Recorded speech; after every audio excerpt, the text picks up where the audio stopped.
Graça e paz da parte de Deus, nosso Pai e do Senhor Jesus Cristo, esteja em nossos corações e sejamos agradecidos. Meu nome é Carlos Caetano, esse é o canal Caminho do Bem. Já antes de nós discorrermos sobre o assunto tratado neste vídeo, gostaria de pedir a todos que se inscrevam no canal, ative o sininho de notificação, dê o seu like, o seu joinha, ou até mesmo, se você quiser, dar o seu dislike, fique à vontade. E ativando também o sininho de notificação, você ficará por dentro de todos os assuntos que eu trouxer aqui no canal. Hoje eu gostaria de trazer uma reflexão a respeito do que o Evangelho produziu e da quebra de paradigmas que ele produziu na minha vida. E fiz uma reflexão, redigi um texto, uma reflexão, coloquei algumas parábolas, algumas coisas também ficou bem claras, mas com o intuito de levar-nos à reflexão do que aconteceu na minha vida e levar você também a refletir junto comigo, né? Então essa reflexão é a respeito do verdadeiro Evangelho. Então vamos dar o início a essa leitura. Fica conosco até o final desse vídeo, faça seu comentário, dê a sua participação a respeito deste conteúdo.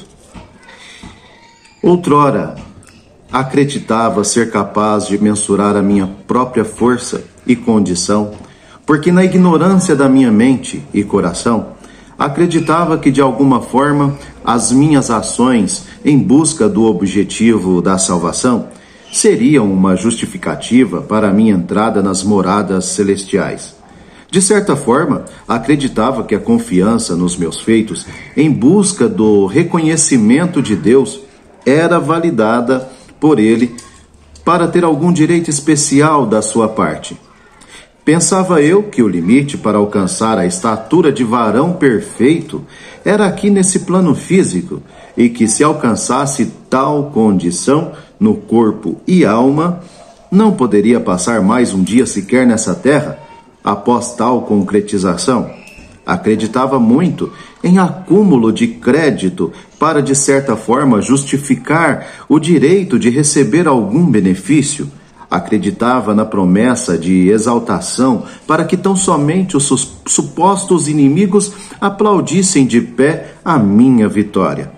E essa promessa trazia como pano de fundo a vitória de vários personagens bíblicos para dar respaldo profético no que condizia a meus anseios como homem. Acreditava eu que o sinal de Deus na minha vida era por coisas visíveis e livramentos diversos que poderiam custar a minha própria vida. Acreditei na minha ignorância que os escândalos alheios estavam fadados a um ponto final como odor da morte espiritual, sem mais nenhuma esperança. Mesmo com a humilhação desse que é meu próximo, estava incutido na minha consciência que a misericórdia e o perdão eram uma incógnita que somente o último dia poderia aclarar. Pensava eu que a ilha que me encontrava era o lugar de espera exclusiva do meu único e pessoal Salvador, sem considerar a abundância existente além do oceano. Pensava que a resposta para meus anseios e necessidades eram provenientes de um altar no qual o instrumento estaria em ressonância com a fonte que dá o aval para trazer a resposta necessária, e que não precisava saber qual era o propósito da sua funcionalidade, porque o que importa é o que pode ser produzido através da fonte, mesmo que o produto possa ser contrário ao resultado que a fonte projetou.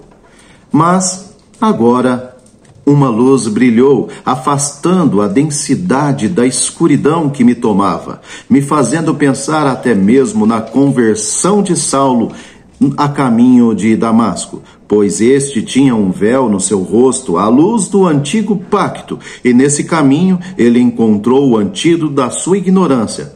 Seus olhos cegaram na luz do resplendor do Cristo ressurreto, o encontro do perseguidor e o alvo de sua perseguição.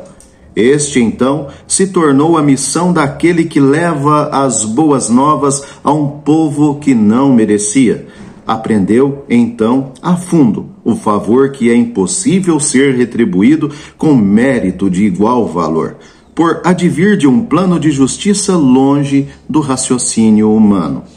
Hoje sei que não são necessárias as afirmações de uma exaltação terrena e até mesmo a busca por respostas aos meus anseios e necessidades, por saber que Deus sabe que todas essas coisas são necessárias. E seu Filho Jesus já me ensinou a não ficar preocupado com o que haverei de eu vestir ou calçar, ou com um dia de amanhã, dizendo ainda que a busca primeira e única é o reino dos céus e a sua justiça.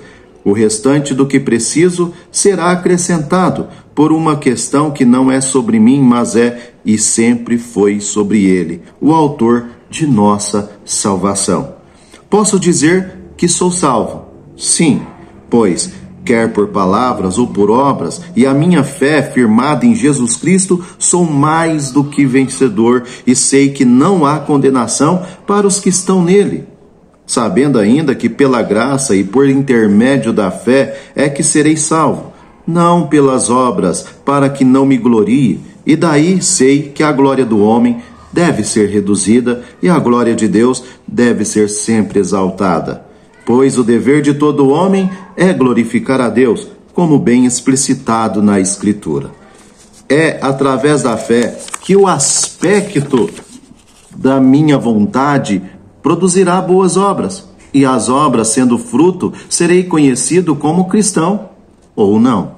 Mas agora sei, e ficou bem claro, que não sou capaz de ter mérito nenhum pelas obras, mesmo que seja eu irrepreensível em relação a esse fato até o fim da minha jornada na terra. Sei que não será as minhas obras o combustível de minha salvação, pois a justificação é somente pela fé em Jesus Cristo.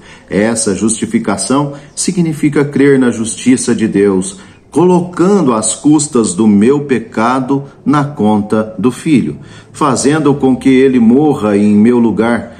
Essa é a justiça de Deus. Sei que se eu não estiver firmado nessa justiça, com certeza não houve em mim a essência do verdadeiro crer.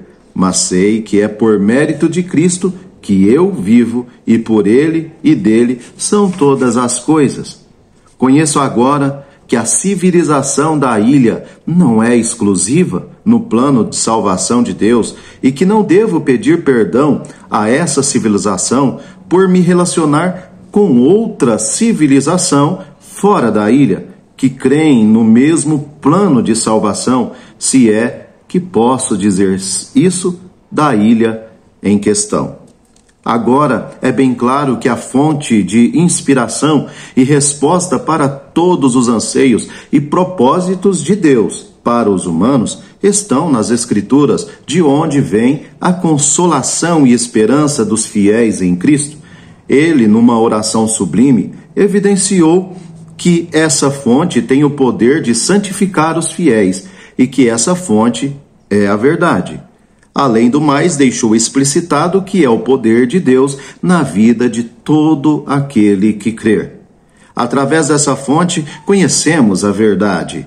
Conhecemos Cristo, Ele mesmo reportando a nós que é as Escrituras que testificam dele. É bem claro agora que unicamente pela via do conhecimento não adquirimos salvação.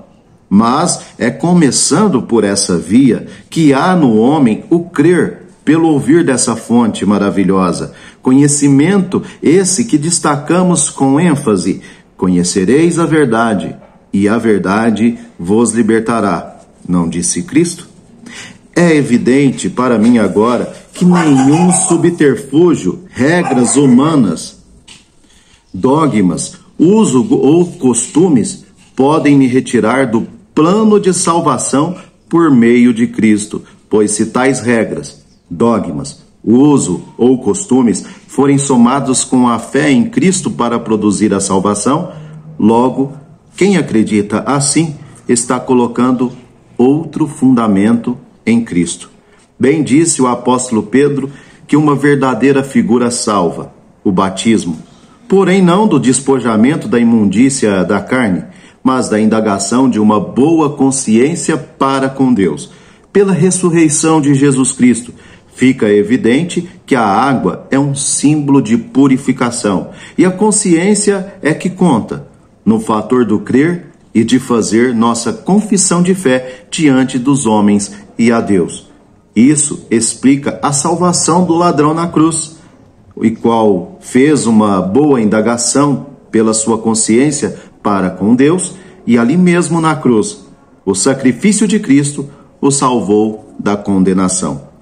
Fica bem claro que a graça nos basta, na totalidade, nos despojando de todos os anseios terrenos e no que diz respeito a nós, bem como que o propósito de estarmos juntos com outros cristãos no templo é unicamente para relembrar dos ensinos e aplicações da palavra no que tange a produzir em nós frutos de justiça, para sermos verdadeiros cristãos nesse plano terreno. E nesse templo, de maneira nenhuma, as obras poderão ser evidenciadas como mérito oferecido de Deus para o homem, ou que essas possam ser enaltecidas como sinal que Deus ama as nossas almas. Pois o sinal de Deus por amar alguém não está ligado na exaltação de um homem e na aquisição de bens materiais, mas exemplifica a própria fonte única de revelação de Deus, que Deus amou o mundo de tal maneira que deu seu único Filho para nossa salvação. Esse é o único e evidente sinal que Deus te ama. Se você está englobado em crer nesse sacrifício, em todos os aspectos da salvação, na justificação pela fé, pela graça, na santificação e regeneração, verdadeiramente você pode dizer que essa é a prova que Deus te ama. Bom, essa reflexão que eu trago hoje no canal, isso diz respeito a quebras de paradigmas que aconteceu na minha vida e resolvi fazer essa reflexão e compartilhar com todos vós a essência do que produz o verdadeiro evangelho nas nossas vidas. Que você fique na paz, na graça, né? E que Deus venha abençoar grandemente a sua família em Cristo Jesus. Deus abençoe a todos e até o próximo vídeo.